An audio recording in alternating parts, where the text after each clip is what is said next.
Hello and welcome. मैं हूं पारस मुरारी और एक बार फिर स्वागत करता हूं आपका अपने यूट्यूब चैनल पर। तो तस्वीर देख के आपको अंदाजा आ ही गया होगा कि आज हम किसके बारे में बात करने जा रहे हैं। तो आज का जो टॉपिक रहेगा वो होगा आर्यभट्ट। आर्यभट्ट जो कि एक इंडियन मैथमेटिशियन थे, बहुत ही फेमस साइंटिस्ट थे, एस्ट्रोलॉजर, एस्ट्रोनॉमर, साथ ही साथ इन्होंने काफी बड़ी डिस्कवरीज की थी अपने समय पे। तो आर्यभट्ट का जो जन्म था आज से 1600 साल पहले कुसुमपुरा में हुआ था। पाटलिपुत्र में एक जगह है, कुसुमपुरा में हुआ था। और आर्यभट्ट मैथ्स के फाउंडिंग मेंबर्स में से एक हैं। इन्होंने मैथ्स में काफी डिस्कवरी किया है दोस्तों। अगर आप सर्च करें, अगर आप देखें तो काफी बड़े बड़े काम किए हैं इन्होंने। इनकी शुरुआती जो एजुकेशन थी वो कुसुमपुरा में हुई और उसके बाद ये अपनी आगे की जो एजुकेशन परस्यू करने के लिए नालंदा यूनिवर्सिटी चले गए थे, जो उस समय की बहुत ही फेमस यूनिवर्सिटी थी। जैसे आज के टाइम पे हार्वर्ड और प्रिंसटन कॉलेज और भी जितने MIT, पर उस समय की नालंदा यूनिवर्सिटी उतनी ही फेमस थी। बाहर से आते थे बच्चे यहाँ पढ़ने के लिए, अरब स्कॉलर्स और चाइनीज स्कॉलर्स और आसपास के जितने भी स्कॉलर्स थे वो यहाँ पढ़ने के लिए आते थे। और 23 साल तक इन्होंने वहां पर अपनी पढ़ाई कंटिन्यू करी और हेड ऑफ डिपार्टमेंट बन गए 23 साल बाद। वहां की देखरेख करने लगे। नालंदा यूनिवर्सिटी, जैसा कि मैंने कहा कि बहुत फेमस यूनिवर्सिटी थी, अरब स्कॉलर्स और आसपास के जितने भी स्कॉलर्स थे वो यहीं पढ़ने आते थे। इसका इतिहास कुछ खास नहीं रहा। इसको काफी बार बर्बाद किया गया है, दोबारा रिबिल्ड करवाया गया है। बख्तियार खिलजी ने इसको डिस्ट्रॉय करा था। अब इसका डिस्ट्रॉय करने का पीछे का मकसद एक ही था कि जो इंडियन एजुकेशन, जो भारत की एजुकेशन है, उसको आगे बढ़ावा ना मिले। मुगलों ने यही करा, सुल्तान ने जितनी भी सल्तनत आई थी उसने भी यही करा, और साथ ही साथ जो ब्रिटिशर्स थे उन्होंने भी यही करा। हमारी जो अपनी एजुकेशन थी उसको आगे नहीं बढ़ने दिया। हमारी जो वैदिक नॉलेज थी वो किसी को फैलाने नहीं दी। और आज के समय आप इम्पैक्ट देख रहे हैं कि आज भी वैदिक नॉलेज किसी को नहीं दी जाती। बख्तियार खिलजी ने इसको डिस्ट्रॉय कर दिया था। 9000 मैन्युस्क्रिप्ट्स जला दी गई थी। यहाँ पे एक लाइब्रेरी में 9000 मैन्युस्क्रिप्ट्स लगी थी और उसको जला दिया गया था। सोचिए, 9000 मैन्युस्क्रिप्ट्स यानी कि ह्यूज डेटा लॉस। कितना नुकसान हुआ होगा हमें, कितना एडवांस हो जाता है अगर आज हमें पता चलता कि उसमें क्या क्या था, क्या उन मैन्युस्क्रिप्ट्स में क्या ऐसा क्या लिखा था। इस यूनिवर्सिटी को 3 बार तोड़ा गया, जिसमें से 2 बार इसको रिबिल्ड करवाया गया। अब यूनिवर्सिटी पे आए हैं तो आपके लिए एक सवाल कि नालंदा यूनिवर्सिटी प्रेजेंट टाइम पे कहाँ है। जो हमारी एक नई नालंदा यूनिवर्सिटी भी है, उसको सर्च मत कीजिएगा, बस जो हमारी पुरानी नालंदा यूनिवर्सिटी थी वो कहाँ है, किस जगह पे है, किस स्टेट में है। और आंसर आपको लास्ट में मिल जाएगा, तो वीडियो को देखते रहें। इनकी जिंदगी के 2 माइलस्टोन थे, जिसमें से इनकी कुछ किताबें थी। इन्होंने अपनी किताबों में सारी नॉलेज जो इनको पता थी वो सब इनकी किताबों में लिखी गई थी, ताकि आने वाली फ्यूचर जनरेशन है वो उसका यूज कर पाए। पर हमें वो आज तक कभी मिली नहीं, कभी पढ़ाई नहीं गई।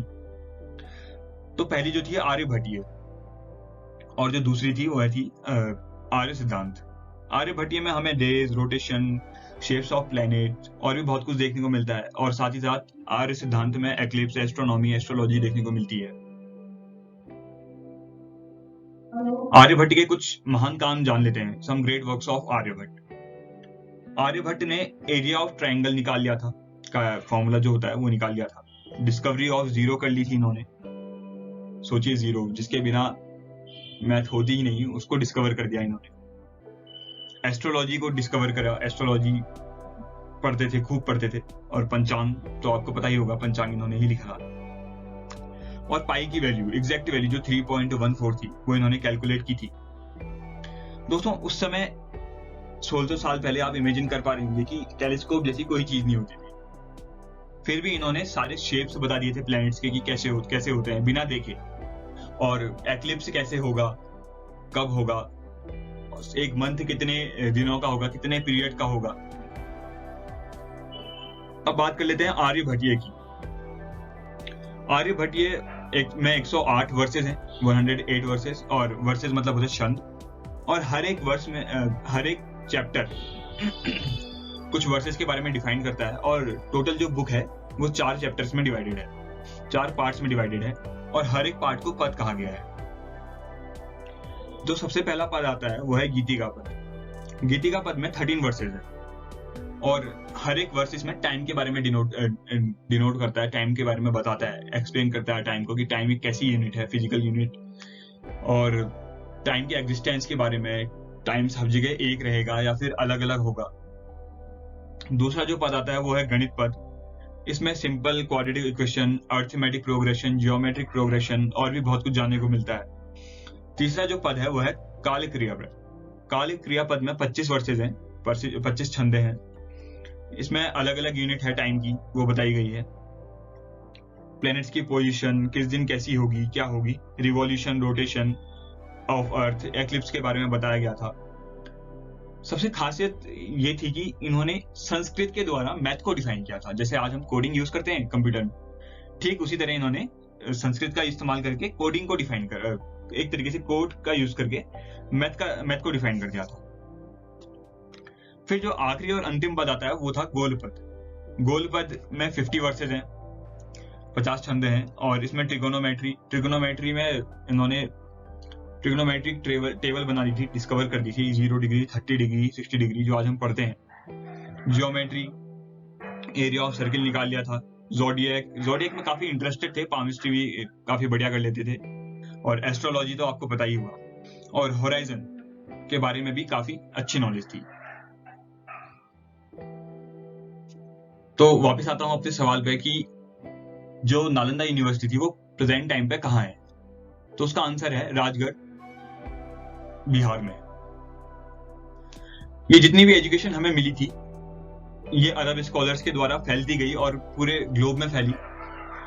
पर जब दोबारा ब्रिटिशर्स ने इंडिया को कैप्चर करा, ब्रिटिशर्स ने जब इंडिया को कैप्चर करा, तो ये नॉलेज थी उसका क्रेडिट उन्होंने खुद ले लिया और अपने साइंटिस्ट का नाम आगे रख दिया। और साथ ही साथ हमारे जितने भी पुराने साइंटिस्ट थे, पुराने सेजेस थे जिन्होंने कुछ डिस्कवरीज की थी, उनको एक तरीके से गुमनाम कर दिया।